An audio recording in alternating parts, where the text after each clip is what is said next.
दोस्तों, किसी के भी मन की बातें जानने के लिए 3 तरीके होते हैं, लेकिन इन तीनों तरीकों को समझना अति आवश्यक है।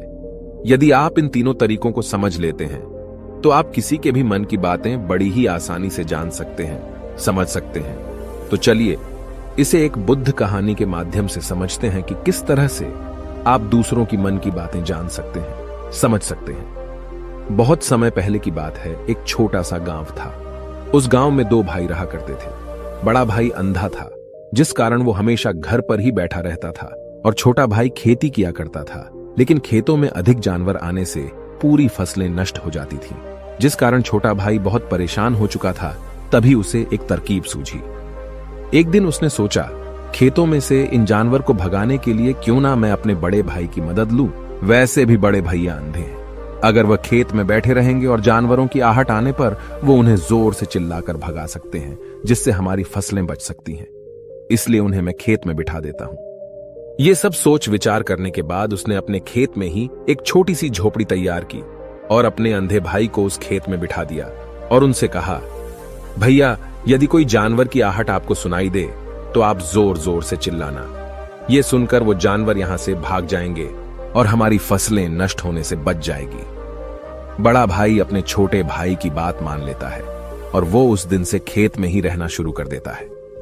जब भी किसी जानवर की आहट उसे सुनाई देती तो वो तुरंत जोर जोर से चिल्लाना शुरू कर देता, जिससे वो जानवर उसके खेतों से भाग जाते। ऐसा करते करते कई दिन बीत चुके थे। तभी एक दिन उसके खेत में एक हिरण भागता हुआ आता है और वह खेत के बांध को तोड़कर वहां से भाग गया। लेकिन उसी हिरण का पीछा करते हुए एक राजा भी उस खेत में आ पहुंचा। तभी राजा की नजर उस अंधे भाई पर पड़ती है। राजा उस व्यक्ति से कहता है, देखो, मैं यहां पर एक जानवर का पीछा करते हुए आया हूं। क्या तुमने उस जानवर को यहां पर देखा है? इस पर वो व्यक्ति कहता है, हे राजन, मैं तो अंधा हूं, मैं भला किसी जानवर को कैसे देख सकता हूं। लेकिन मैं आपको इतना जरूर बता सकता हूं कि जो जानवर मेरे खेतों से होकर भागा है वो आपके लायक नहीं है। आप उसके पीछे अपना समय यूं ही व्यस्त कर रहे हैं।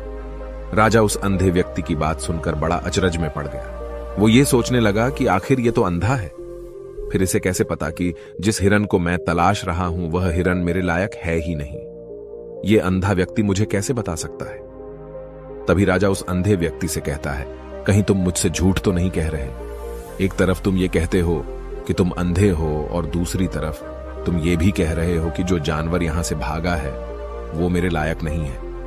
इस पर वो अंधा व्यक्ति कहता है, हे राजन, जिसे आप एक हिरण समझ रहे हैं, असल में वो एक हिरण नहीं है, बल्कि एक हिरणी है, और वो भी गर्भवती है।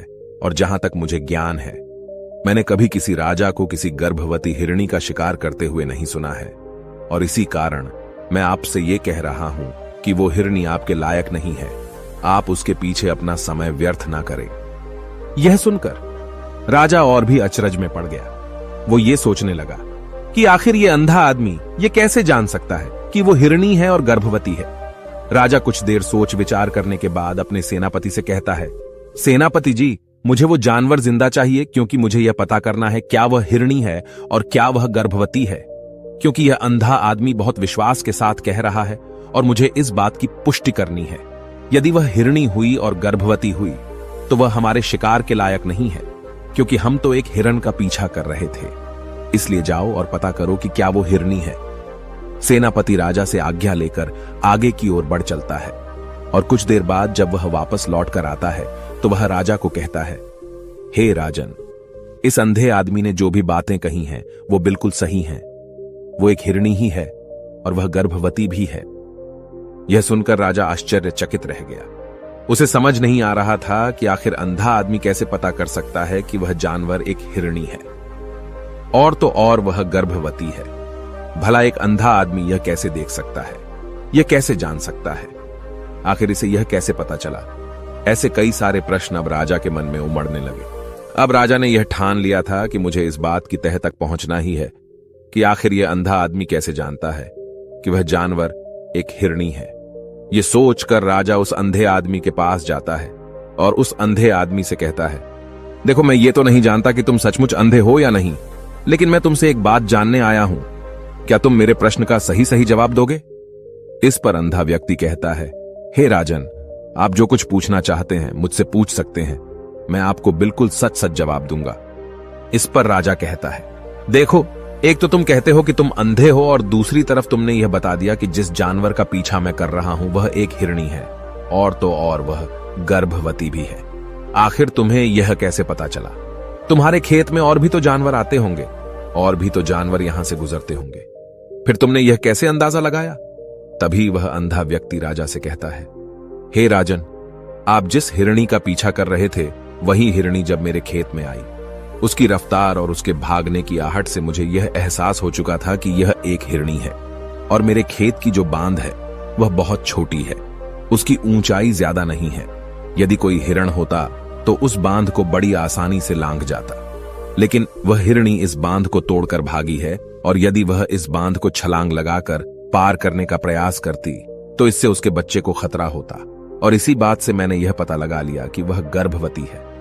इस कारण वह ज्यादा ऊंची छलांग न लगाकर मेरे खेत की बांध को तोड़ते हुए भाग गई। इस पर राजा के मन में एक और प्रश्न उठा। राजा ने कहा, किंतु तुम्हें कैसे पता चला कि वो एक हिरणी ही है? और भी तो कोई जानवर यहां पर आ सकते हैं। इस पर वो अंधा व्यक्ति कहता है, हे राजन, मैं पूरा दिन सुबह शाम यहीं पर बैठा रहता हूं, और मेरी सुनने की शक्ति बहुत तेज है। मैं ये बाफ जाता हूं कि कौन सा जानवर मेरे खेत में आया है, और उसी के आधार पर मैं जोर जोर से चिल्लाता हूं ताकि वो मेरे खेत से भाग जाए और मेरे खेत की फसलों को नष्ट न कर पाए। राजा उस अंधे आदमी का यह जवाब सुनकर पूरी तरह से संतुष्ट हो चुका था। वो मन ही मन ये सोच रहा था कि आदमी भले ही अंधा हो, लेकिन ये तो बड़ा ज्ञानी मालूम पड़ता है। इस आदमी से कुछ ना कुछ तो काम निकलवाना ही चाहिए। ये विचार लिए हुए राजा वहां से वापस अपने महल की ओर लौट जाता है। राजमहल पहुंचते ही राजा उस अंधे व्यक्ति से कहता है, आप तो बड़े ज्ञानी व्यक्ति हैं, आपको किसी भी बात का पता बड़ी आसानी से चल जाता है। आज मैंने आपको यहां पर इसलिए बुलाया है क्योंकि मैं आपसे ये जानना चाहता हूं कि मेरी पत्नी पतिव्रता है या नहीं। इस पर वो अंधा व्यक्ति कहता है, हे राजन, ये कैसा प्रश्न हुआ? इस पर राजा कहता है, मैंने आपसे बिल्कुल उचित प्रश्न किया है, मुझे इस प्रश्न का उत्तर दीजिए। इस पर वो अंधा व्यक्ति कहता है, हे राजन, ये सारी बातें जाने दीजिए। आपकी शादी को इतने साल बीत चुके हैं, और अब आप ये बात क्यों जानना चाहते हैं? आपके मन में ऐसे प्रश्न क्यों उठ रहे हैं? इस पर राजा जिद करते हुए कहता है, देखिए, आपको मुझे इस प्रश्न का उत्तर तो देना ही होगा। यदि आप मुझे इस प्रश्न का उत्तर नहीं देंगे तो मैं आपको मृत्युदंड दे दूंगा।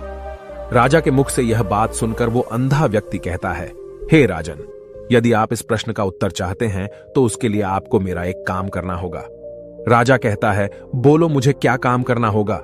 इस पर व्यक्ति कहता है, इसके लिए आपकी पत्नी को मेरे साथ कमरे में अकेले छोड़ना होगा। उस अंधे व्यक्ति की यह बात सुनकर राजा पहले तो क्रोधित हो जाता है, लेकिन फिर कुछ सोच विचार करने के बाद वह उस व्यक्ति की बात मान लेता है और अपने सेनापति को आदेश देता है, सेनापति जी, इस व्यक्ति को और मेरी पत्नी को एक कमरे में कुछ देर के लिए अकेला छोड़ दे।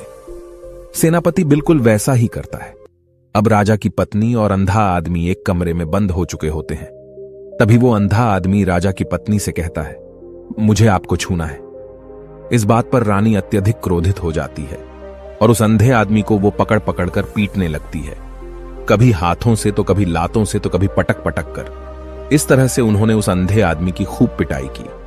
उसके बाद किसी तरह से वह अंधा आदमी अपनी जान बचाकर वहां से भाग निकलता है और वह राजा के पास पहुंचता है और वह राजा से कहता है, हे राजन, आपकी पत्नी पतिव्रता नहीं है।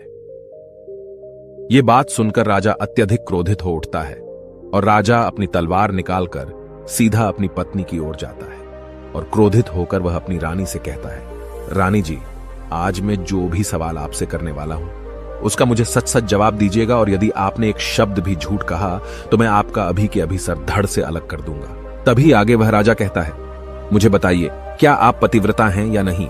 इस पर रानी कहती है, हे राजन, आप भले ही मुझे जान से मरवा दीजिए, लेकिन मैं पतिव्रता नहीं हूं। राजा यह बात सुनकर बहुत खुश हुआ, क्योंकि उस अंधे आदमी ने जो भी कहा था वह बिल्कुल सच था। यह बात सुनकर तुरंत ही राजा उस आदमी के पास पहुंचता है और आकर उस अंधे आदमी से कहता है, तुम्हें कैसे पता चला कि मेरी पत्नी पतिव्रता नहीं है? इस पर वह अंधा आदमी कहता है, हे राजन, बड़ी सीधी सी बात है। मैंने तो आपकी पत्नी से बस इतना ही कहा था कि मुझे आपको छूना है, और इस बात पर वह इतना क्रोधित हो उठी कि उन्होंने गुस्से में आकर मुझे लात घूंसों से पीटना शुरू कर दिया। और भला कोई औरत किसी और मर्द को कैसे छू सकती है, लेकिन उन्होंने न आव देखा न ताव, बस लात घूंसे मुझ पर बरसाने शुरू कर दिए। वह भी तो एक छूना ही हुआ, और एक पतिव्रता नारी कभी भी पराये मर्द को नहीं छूती। जब मैंने उसे छूने के लिए कहा था तो वह उस वक्त मुझे मना कर सकती थी, लेकिन उन्होंने तो मुझे पीटना शुरू कर दिया और देखते ही देखते उन्होंने मेरे पूरे शरीर को छू लिया। अब आप ही बताइए, ऐसी स्त्री भला पतिव्रता कैसे हो सकती है? इस पर राजा कहता है, तुम तो बड़े ज्ञानी मालूम पड़ते हो। अच्छा ठीक है, चलो तुम मेरे एक प्रश्न का और जवाब दो। यदि तुमने मुझे इस प्रश्न का सही सही जवाब दे दिया तो मैं तुम्हें यहां से जाने दूंगा। आगे राजा उस अंधे आदमी से कहता है कि तुम मुझे यह बताओ, क्या मैं सच में अपने पिताजी का ही बेटा हूं या फिर किसी और का? इस पर वह अंधा भी कहता है, हे राजन, इस बात से आपका क्या लेना देना? आप किसी की भी औलाद हो, आखिर आप हैं तो इस राज्य के राजा, इसलिए इस प्रश्न को जाने दीजिए। लेकिन राजा कहता है, नहीं नहीं, मुझे इस प्रश्न का सही सही जवाब चाहिए, अन्यथा यह प्रश्न मुझे हमेशा परेशान करता रहेगा। इसलिए मैं इसका सही सही जवाब जानना चाहता हूं। यदि तुम इसका सही सही जवाब दे देते हो तो तुम यहां से जा सकते हो, मैं तुम्हें नहीं रोकूंगा। इस पर वह अंधा आदमी कहता है, हे राजन, इसके लिए तो मुझे आपके मां के पास भी जाने की कोई आवश्यकता नहीं है। मैं आपको अभी अभी यह बता सकता हूं कि आप किसकी औलाद हैं, लेकिन उससे पहले मैं चाहता हूं कि आप मुझसे एक वादा करें कि आप मुझ पर क्रोध नहीं करेंगे। राजन ने कहा, मैं तुमसे वादा करता हूं, मैं तुम पर क्रोध नहीं करूंगा।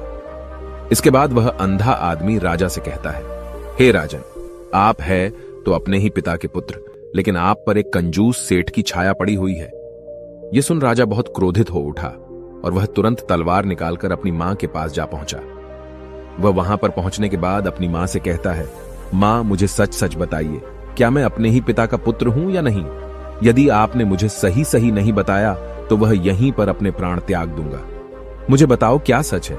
इस पर उस राजा की मां कहती है, बेटा, तू है तो अपने ही पिता का पुत्र, लेकिन तुम्हारे ऊपर एक कंजूस सेठ की छाया पड़ी हुई है। जब मैं एक बार नहाने के बाद अपना मुंह आईने में देख रही थी, तभी उस कांच के पीछे मुझे एक कंजूस सेठ नजर आता है और उसी की छाया तुम पर पड़ चुकी है। यह सुन राजा बहुत खुश हो जाता है और वह तुरंत दौड़ा दौड़ा वापस उस अंधे आदमी के पास पहुंचता है और उस अंधे आदमी से कहता है, तुम्हें यह कैसे पता चला कि मुझ पर एक कंजूस सेठ की छाया पड़ी हुई है? इस पर वह आदमी कहता है, हे राजन, आपने मुझसे कई सारे सवाल पूछे जिनका जवाब मैंने आपको सही सही दिया है। यदि कोई और राजा होता तो मुझे इसके बदले में ढेरों सारे इनाम मिल चुके होते, लेकिन अब तक आपने एक फूटी कौड़ी तक नहीं दी है। इस बात से ही मैंने अंदाजा लगा लिया था कि आप बहुत कंजूस हो। यह बात सुनकर राजा जोर जोर से हंसने लगा और कहता है कि आप जो भी मांगेंगे वह मैं आपको अवश्य दूंगा, लेकिन मुझे यह बताओ कि तुम्हें कैसे पता चल जाता है कि कौन सी बात सही है और कौन सी गलत? तुम किसी भी बात का इतना सटीक और सही जवाब कैसे दे पाते हो? इस पर वह अंधा आदमी कहता है, हे राजन, मैं तो वैसे ही अंधा हूं। यदि मेरी आंखें होती तो मैं किसी की भी मन की बातें बड़ी सरलता से जान लेता। मन की एक भाषा होती है और यह भाषा मनुष्य के शरीर के व्यवहार के रूप में देखी जा सकती है। उसकी आंखों से, उसके होठों से, उसके काम करने के तरीके से, उसकी क्रियाओं से पता किया जा सकता है कि उसके मन में क्या चल रहा है। उसके आधार पर हम किसी के भी मन की बातें जान सकते हैं, लेकिन मैं तो अंधा हूं, मैं देख नहीं सकता, इसलिए मैं क्रियाओं से देखता हूं। यदि मुझे कोई बात जाननी हो तो अगले आदमी को कुछ काम देना पड़ता है, जिस पर वह व्यक्ति किस प्रकार काम करता है, किस तरीके से इस काम को करता है, उसके आधार पर ही मैं यह पता कर पाता हूं कि उसके मन में क्या चल रहा है। तभी वह राजा कहता है, तो क्या इसका अर्थ यह हुआ कि मैं भी किसी के मन की बातें जान सकता हूं? इस पर वह अंधा आदमी कहता है, हे राजन, अवश्य आप भी किसी भी व्यक्ति के मन की बात जान सकते हैं, किंतु उससे पहले आपको अपने ऊपर काम करना होगा, और वह काम है अपने मन को शांत करना, अपने मन को वर्तमान में लाना होगा, जिसके लिए मैं आज आपको 3 तरीके बताने वाला हूं। और ये तीनों ही तरीके बड़े ही आसान और सरल हैं, किंतु हे राजन, उससे पहले आपको एक काम करना होगा, अपने मन को एकाग्र करना होगा।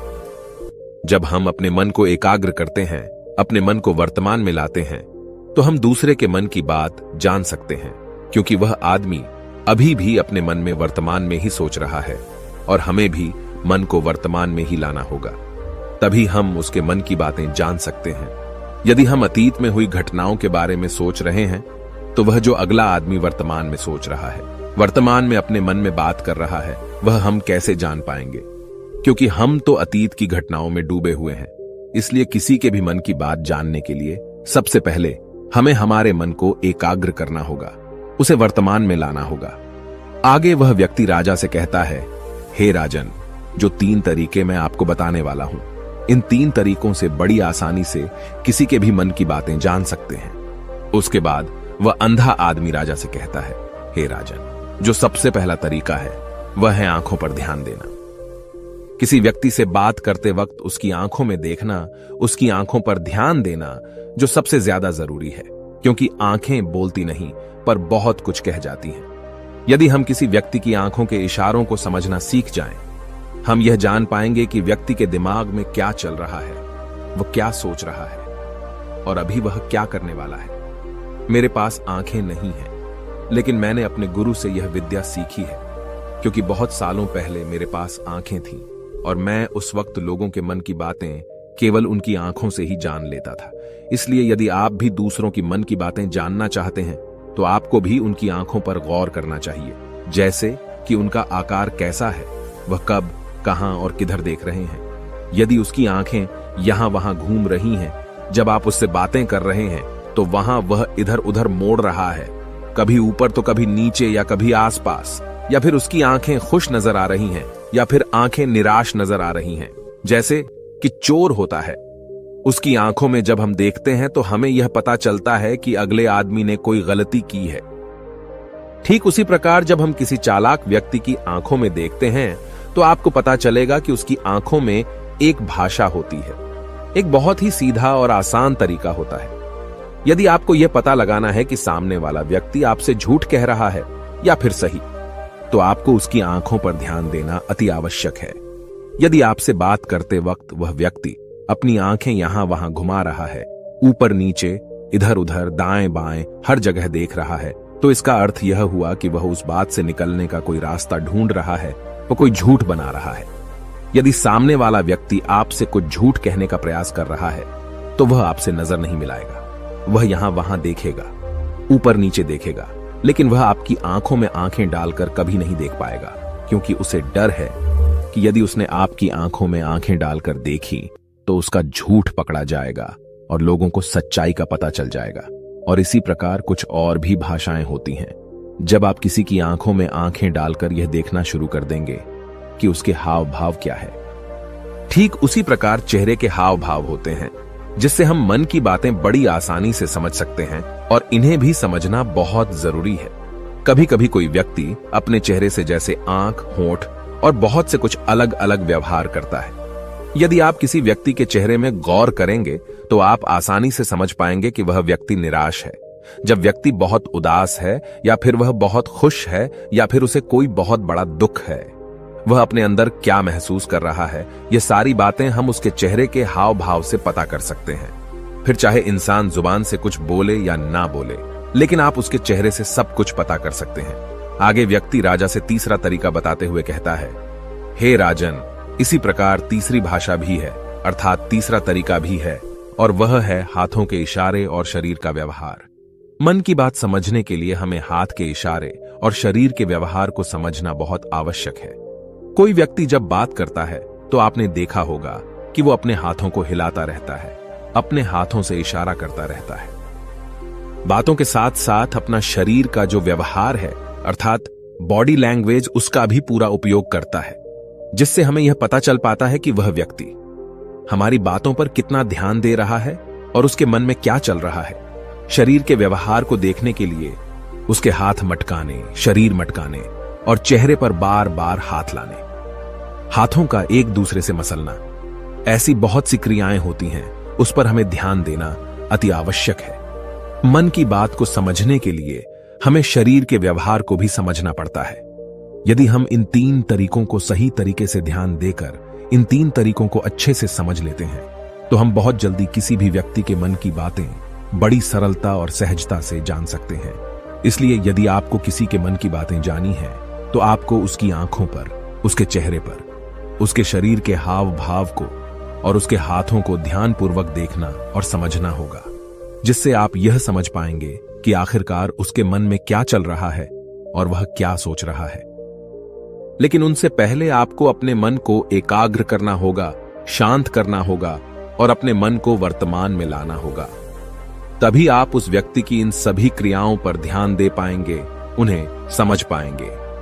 अन्यथा आप यदि अतीत की घटनाओं में व्यस्त हैं, भविष्य की योजनाओं में व्यस्त हैं, तो आप उस व्यक्ति के हाव भाव पर कभी ध्यान ही नहीं पाएंगे और न ही आप कभी यह समझ पाएंगे कि आखिर उस व्यक्ति के मन में क्या चल रहा है, वह क्या सोच रहा है। आपने देखा होगा कि ऐसे कई बड़े संत महात्मा हैं जो बड़ी ही शांति से आपको देखते हैं और आपको देखकर ही ये बता देते हैं कि आपके मन में क्या चल रहा है, आप उनसे क्या जानने आए हैं। और इसका सबसे बड़ा प्रमुख कारण यही है कि वह आपको पढ़ सकते हैं, आपको समझ सकते हैं, आपकी मन की बातें जान सकते हैं, क्योंकि उनका मन एकाग्र है, शांत है। और यही कारण है कि वह आपके मन की बातें बड़ी सरलता से समझ जाते हैं। यदि आपने अब तक पूरी कहानी को सुना है तो मैं आपसे एक छोटा सा अनुरोध करना चाहता हूं। कृपया इस चैनल को सब्सक्राइब करें ताकि मैं आपके लिए और भी ऐसी ही ज्ञान से भरपूर कहानियां लेकर आ सकूं। नमो बुद्धाय। मिलते हैं एक नई कहानी के साथ अगली वीडियो में।